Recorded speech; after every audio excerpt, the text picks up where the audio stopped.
આચાર્ય શ્રીરામ શર્મા લિખિત પુસ્તક નૈતિક શિક્ષણ ભાગ 2 ઓડિયો 1 વ્યક્તિનું નિર્માણ અને સમાજની પ્રગતિમાં શિક્ષણનું ઘણું જ મહત્વપૂર્ણ યોગદાન છે. પ્રાચીન કાળનું ભારતીય ગૌરવ ઋષિઓ દ્વારા સંચાલિત ગુરુકુળ પદ્ધતિને કારણે જ ઊંચે ઉઠી શક્યું હતું. ભૂતકાળમાં પણ જે દેશોએ પોતાનું સારું ખરાબ નિર્માણ કર્યું છે તેમાં શિક્ષણને જ પ્રધાન સાધન બનાવ્યું છે. જર્મની અને ઇટાલીનો નાઝીવાદ, રશિયા અને ચીનનો સામ્યવાદ, જાપાનનો ઉદ્યોગવાદ, યુગોસ્લાવિયા, સ્વિટ્ઝરલેન્ડ, ક્યુબા વગેરે દેશોએ પોતાનું વિશેષ નિર્માણ આ શતાબ્દીમાં જ કર્યું છે. આ બધું ત્યાંની શિક્ષણ પ્રણાલીમાં ક્રાંતિકારી પરિવર્તન લાવવાથી સંભવ બન્યું. વ્યક્તિનું બૌદ્ધિક અને ચારિત્રિક નિર્માણ ખાસ કરીને ઉપલબ્ધ શિક્ષણ પ્રણાલી ઉપર નિર્ભર રહે છે. વ્યક્તિઓનો સમૂહ જ સમાજ છે. જેવી વ્યક્તિઓ હશે તેવો સમાજ બનશે. કોઈ દેશની પ્રગતિ કે અવગતિ એ વાત પર નિર્ભર રહે છે કે તેના નાગરિક કયા સ્તરના છે, અને એ સ્તર ઘણું ખરું ત્યાંની શિક્ષણ પ્રણાલી ઉપર નિર્ભર રહે છે. આપણા દેશની શિક્ષણ પ્રણાલી કંઈક વિચિત્ર છે. અહીં નોકરી કરવા સમર્થ બાબુલો કારકુનનું ઉત્પાદન થાય છે. દર વર્ષે આવા લાખો તૈયાર થતા કારકુનોને નોકરી ક્યાં મળવાની હતી? તેઓ બેકાર રખડે છે અને મોટી ઊંચી મહત્વાકાંક્ષાઓ બનાવી રાખી હોય છે. તેની પૂર્તિ ન થવાથી સમતુલા ખોઈ બેસે છે અને જાત જાતના ઉપદ્રવ કરે છે. અશિક્ષિતો કરતાં આપણો શિક્ષિત વર્ગ દેશને માટે સિરદર્દ બની રહ્યો છે. આમાં સૌથી મોટો દોષ શિક્ષણ પદ્ધતિનો છે, જેમાં ચારિત્ર નિર્માણ, ભાવનાત્મક ઉત્કર્ષ, વિવેકની તીવ્રતા તથા આર્થિક સ્વાવલંબનની દ્રષ્ટિએ આપણો તે વર્ગ પોકળ જ દેખાય છે. સરકારની ફરજ છે કે તેણે રાષ્ટ્રની જરૂરિયાત અને પરિસ્થિતિ અનુસાર શિક્ષણ પદ્ધતિમાં આમૂલ પરિવર્તન કરવું જોઈએ. પણ આજની સ્થિતિને જોતા નજીકના ભવિષ્યમાં તેમાં સુધારાની આશા ઓછી રાખી શકાય. તો શું બે હાથ જોડીને બેસી રહેવું અને જે કંઈ ચાલી રહ્યું છે તેને જ ચાલવા દેવું તે યોગ્ય નહીં કહેવાય. આપણે જનતાના સ્તરે જનસહયોગથી એવી શિક્ષણ પ્રણાલી વિકસિત કરવી જોઈએ કે જે ઉપયુક્ત પ્રયોજનને પૂર્ણ કરવા માટે કંઈક મહત્વપૂર્ણ યોગદાન કરી શકે. યુગ નિર્માણ યોજના એ આ જ કદમ ભર્યું છે. ગાયત્રી તપોભૂમિ મથુરામાં યુગ નિર્માણ યોજના હેઠળ ઘણા વર્ષોથી એક યુગ નિર્માણ વિદ્યાલય ચાલી રહ્યું છે. તેનો મુખ્ય ઉદ્દેશ જીવન જીવવાની કળા, ચારિત્ર નિર્માણ, મનોબળ, વિવેક જાગૃતિ, સમાજ નિર્માણ જેવા તથ્યોનું સર્વાંગી શિક્ષણ આપવાનો છે. તેની સાથે જ ગૃહ ઉદ્યોગોનું શિક્ષણ પણ જોડી દેવામાં આવ્યું છે, જે પ્રાપ્ત કરીને કોઈ પણ સુશિક્ષિત વ્યક્તિ પોતાના નિર્વાહને યોગ્ય પૂરતી આજીવિકા પણ પ્રાપ્ત કરી શકે. મજૂરોને કઠોર પરિશ્રમ કરીને થોડા પૈસા કમાઈને પણ કામ ચલાવી લેવાની ટેવ પડી જાય છે. પણ જેમની રહેણી કહેણી સભ્ય સમાજને લાયક બની ગઈ છે તેવા પ્રશિક્ષિતોની તેઓના જેવો શ્રમ થઈ શકતો નથી. તેમજ ઓછા નાણાંથી ગુજરાન પણ ચાલતું નથી. બેકારીનો ઉકેલ સાર્વજનિક પદ્ધતિથી જાપાને શોધી કાઢ્યો છે. ત્યાં ઘેર ઘેર કુટીર ઉદ્યોગના વિદ્યુત સંચાલિત નાના મશીનો લગાવ્યા છે અને વીજળી બહુ સસ્તી છે અને તેની પ્રાપ્તિ પણ સરળ થઈ ગઈ છે. તેનો ઉપયોગ કરીને શારીરિક શ્રમ બચાવી શકાય છે અને ઉત્પાદન પણ વધુ થાય છે. યુગ નિર્માણ વિદ્યાલયમાં આવા જ ઉદ્યોગોના પ્રશિક્ષણની વ્યવસ્થા કરવામાં આવી છે. વીજળીના વિવિધ મશીનોની મરામત, રેડિયો ટ્રાન્ઝિસ્ટરનું નિર્માણ, સુગંધી તેલ બનાવવું, પ્રેસ વ્યવસાય અંતર્ગત કમ્પોઝ, છપાઈ, બાઇડિંગ, રબર સ્ટેમ્પ, મેનેજમેન્ટ વગેરેના પ્રશિક્ષણનો ક્રમ ઘણા સમયથી ચાલી રહ્યો છે. આ શિક્ષિતોને સ્વાવલંબન આપવાની દિશામાં એક મહત્વપૂર્ણ કદમ છે. તે ઉપરાંત મુખ્ય વિષય તો છે જ કે જેને આધારે જીવન જીવવાની કલા, વ્યક્તિત્વનો વિકાસ, પ્રતિભા, દૂરદર્શિતા, વિવેકશીલતા, ચારિત્ર નિર્માણ, મનોબળ, દેશભક્તિ, લોકમંગળને માટે ઉમંગ વગેરે સદ્ગુણોને સુવિકસિત કરવામાં આવે છે. મથુરાના યુગ નિર્માણ વિદ્યાલયમાં આ પ્રયોગ છેલ્લા 21 વર્ષથી ચાલે છે. દર વર્ષે માત્ર 60 વિદ્યાર્થીઓને પ્રવેશ આપવામાં આવે તેટલી જોગવાઈ છે. તેથી તેટલી જ ભરતી થતી રહી છે અને 1 વર્ષીય પાઠ્યક્રમ હાથ ધરીને જરૂરી કાર્યક્રમ ચલાવવામાં આવે છે. તેનાથી જે ઉત્સાહજનક પરિણામો પ્રાપ્ત થયા તેનાથી એવી પ્રેરણા મળી છે કે આ શિક્ષણ પ્રણાલીને વિશેષ પરિશુદ્ધ અને વ્યવસ્થિત રીતે ચલાવવામાં આવે તથા તેને મથુરાના નાના વિદ્યાલય સુધી સીમિત ન રાખતા દેશવ્યાપી બનાવવામાં આવે. આજની પરિસ્થિતિઓને ધ્યાનમાં રાખીને સમાજ નિર્માણને માટે એક પ્રશિક્ષણ વ્યવસ્થા કરવાનો વિચાર કરવામાં આવ્યો છે, જે પ્રસ્તુત સમસ્યાઓનું સમાધાન કરવા સમર્થ હોય. આજના માણસનું વ્યક્તિત્વ અગણિત નિંદાઓ અને મૂર્ખાઈઓથી ઘેરાયેલું નિમ્નથી નિમ્ન સ્તર સુધી પતિત થયું છે. લોકોનું શિક્ષણ અને સંપત્તિ વધી રહ્યા છે, પણ વ્યક્તિત્વની દ્રષ્ટિએ ઉલટું વધુ અધઃપતન થતું રહે છે. સમાજમાં સહયોગ નહીં પણ શોષણ વધી રહ્યું છે. દિવસે દિવસે અનૈતિકતા, અનિચ્છનીયતા, ઉચ્છૃંખલતા, અદૂરદર્શિતા અને અસામાજિકતા જેવી વિનાશકારક પ્રવૃત્તિઓ વધી રહી છે અને આંતરિક રીતે પોતાની સંઘશક્તિ પોકળ બની રહી છે. આ સામાજિક સ્થિતિમાં વ્યક્તિને ઉત્સાહ નથી મળતો કે કોઈ લોકો હળીમળીને સમાજનું સ્તર ઊંચું નથી ઉઠાવી શકતા.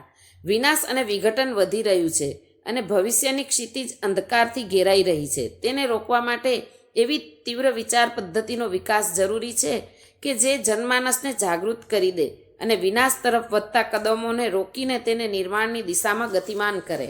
શિક્ષણ સંસ્થાઓમાં આવું શિક્ષણ ચાલવું જોઈએ. સરકારે પણ એવા પગલાં ભરવા જોઈએ. પણ વર્તમાન સ્થિતિમાં સરકાર જે કાદવ કીચડમાં ફસાયેલી છે તેમાંથી નીકળવું જ તેને માટે મુશ્કેલ છે. આવા માલિક સૂઝબૂઝના સાહસિક કદમ ઉઠાવવાની હાલ તેની પાસેથી કોઈ આશા નથી. આ કાર્ય જનસ્તર આરંભ કરવામાં આવે તો તેમાં કંઈક પ્રગતિ થઈ શકે. આરંભ જો સાચી દિશામાં કરવામાં આવે અને તેનું સ્વરૂપ ભલે નાનું હોય તો પણ પોતાની ઉપયોગિતાને કારણે તેને આગળ વધવાની સંભાવના ઘણી રહેશે. યુગ નિર્માણ યોજના દ્વારા એવું જ સાહસ થયું છે. જ્ઞાન યજ્ઞ અભિયાન અંતર્ગત સમગ્ર દેશમાં એવી રાત્રિ પાઠશાળાઓ ચલાવવામાં આવે છે જેમાં વ્યક્તિ, પરિવાર અને સમાજ નિર્માણની સમસ્ત સમસ્યાઓ ઉપર પ્રકાશ પાડવામાં આવે છે. આ માટે પ્રારંભિક પાઠ્યપુસ્તકના રૂપમાં આ યુગ નિર્માણ યોજના આદર્શ અને સિદ્ધાંત પુસ્તક 2 ભાગમાં છાપવામાં આવ્યું છે. આમાં પ્રસ્તુત વિષયના નાના મોટા 100 પાઠ છે. આમ તો આ પાઠોને વિનંતી સ્વરૂપે અલગ અલગ છાપી વહેંચી ભણાવી સંભળાવી શકાય છે, પણ અહીં તો તેનો ઉપયોગ એક સમગ્ર શિક્ષણના સ્વરૂપે કરવામાં આવે છે.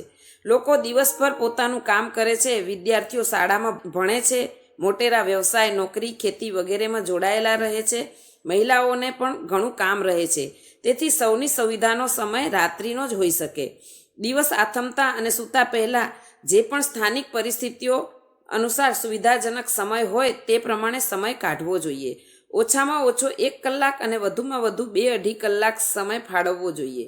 મહિલાઓ માટે ત્રીજા પ્રહરનો સમય સુવિધાજનક રહે છે. બપોર સુધી તેઓ પ્રથમ ભોજન બનાવવા જેવા ગૃહ કાર્યમાં નિવૃત્ત થઈ જાય છે અને સાંજે સૂર્યાસ્ત સમયે પણ તેમને કામકાજ રહે છે. તેની પાસે ત્રીજા પ્રહરનો લગભગ 2 થી 5 વાગ્યા સુધીનો સમય બચે છે.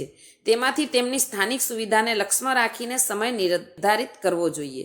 સૌથી પહેલું કામ આ શિક્ષણની ઉપયોગિતા, આવશ્યકતા જનસાધારણને સમજાવવાનું છે. વિકૃત વિચારધારાના ફળ સ્વરૂપે ઉત્પન્ન થયેલી વિભીષિકાઓનું ચિત્રણ જો તેમની સામે સ્પષ્ટ કરી શકાય અને જણાવી શકાય કે વિચાર પદ્ધતિના શુદ્ધિકરણ દ્વારા ઉત્પન્ન થનારી સત્પ્રવૃત્તિઓનો લાભ વ્યક્તિ અને સમાજને કેટલા સુખ શાંતિ પ્રદાન કરી શકે, તો લોકો નિશ્ચિત રૂપે આ શિક્ષણનો લાભ ઉઠાવવા તૈયાર થશે. મુશ્કેલી માત્ર એક જ છે કે આપણા દેશમાં લોકો સંપત્તિનું મહત્ત્વ સમજી શક્યા છે અને સગવડો તથા ઉપભોગોને જ સુખ સાધન માને છે. તેથી તેને જ મહત્ત્વ આપે છે અને તે પ્રાપ્ત કરવાનો પ્રયત્ન કરે છે. હજુ આપણા દેશવાસીઓને જાણ નથી કે મનુષ્યની મૂળ શક્તિ તેની વિચારણા જ છે. તે જ આપણી ભૌતિક અને આત્મિક, વ્યક્તિગત, પારિવારિક, સામાજિક સુખ શાંતિ અને પ્રગતિનો આધાર છે. આ તથ્ય સમજમાં આવ્યું હોત તો નિશ્ચિત રૂપે વિચાર નિર્માણની દિશામાં ક્યારેક પ્રયત્ન કર્યો હોત અને આ ક્ષેત્રે શૂન્યાવકાશ પ્રવર્તે છે. તેથી સાબિત થાય છે કે આપણે બધા માનવીય સમર્થતા અને પ્રગતિના મૂળ આધારથી અપરિચિત છીએ. કંઈક આ પ્રકારનું કાર્ય થઈ રહ્યું છે તો તે ઉલટું અને અનિચ્છનીય છે કે તેનાથી લાભને બદલે હાનિ જ અધિક છે. કલમ અને વાણીની શક્તિ આજે જે વિચારોનું સર્જન કરવામાં લાગી છે તેને રચનાત્મક નહીં, વિનાશાત્મક જ કહી શકાય. જે ક્ષેત્રમાં શૂન્યાવકાશ પ્રવર્તે છે ત્યાં સર્જનાત્મક, પરિશુદ્ધ વિચારોની જરૂરિયાત છે. આપણું પ્રશિક્ષણ અહીંથી જ શરૂ થશે. જનસંપર્ક માટે ઘરે ઘરે જઈને મળવું અને ગોષ્ઠી, સંમેલન, ભાષણ, પ્રચાર વગેરે જે પણ પ્રયુક્તિઓ કામમાં લાવી શકાય તેને અપનાવીને લોકોને પરિશુદ્ધ વિચારધારાનું મહત્ત્વ અને લાભ સમજાવવા પડશે. આપણી પાઠશાળાઓ આ પ્રયોજનોને પૂર્ણ કરીને વિદ્યાર્થીની તથા સમસ્ત સમાજની કેટલી મોટી સેવા કરી શકે છે તે બતાવવું પડશે. આ બધું જેટલું સારી રીતે, જેટલા વ્યાપક ક્ષેત્રમાં અને જેટલું ઊંડાણપૂર્વક સમજાવવામાં આવશે તેટલા જ પ્રમાણમાં વધુ વિદ્યાર્થીઓ મળવા લાગશે. પ્રશિક્ષણમાં શિક્ષિત અશિક્ષિત બંનેનું સમાન મહત્વ છે, કેમ કે વિવેકશીલતા અને દૂરદર્શિતાના ક્ષેત્રે બંને સમાન રૂપે પછાત છે. અશિક્ષિતોનું પછાતપણું એક દ્રષ્ટિકોણમાં તો શિક્ષિતોનું બીજા દ્રષ્ટિકોણમાં હોઈ શકે, પણ એકંદરે પછાતપણાનો સરવાળો સમાન રૂપે થશે. તેથી આપણા વિદ્યાલયોમાં બંનેનો પ્રવેશ સમાન રૂપથી થઈ શકશે. નર નારીનો ભેદ રાખવો નહીં.